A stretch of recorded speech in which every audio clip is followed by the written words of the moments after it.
In this video, I'm going to show you how you can easily delete all posts on Facebook. Be sure to watch the video to the very end so you don't make any mistakes. Let's get started, guys. The first off, you need to open up Facebook app.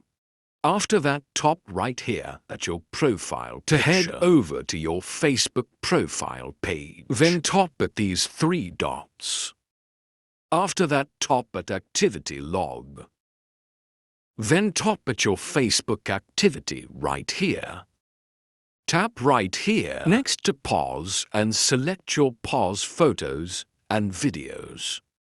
That's how we can filter all our Facebook activity by our own post photos and videos. And from here, if you would like to delete just one post, hit right here at three dots and then select Move just like that. And also right from here, we can select all our Facebook posts by hitting at all just like that.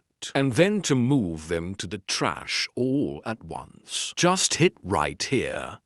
Basically, guys, that's it. So if this video was helpful, don't forget to hit the like button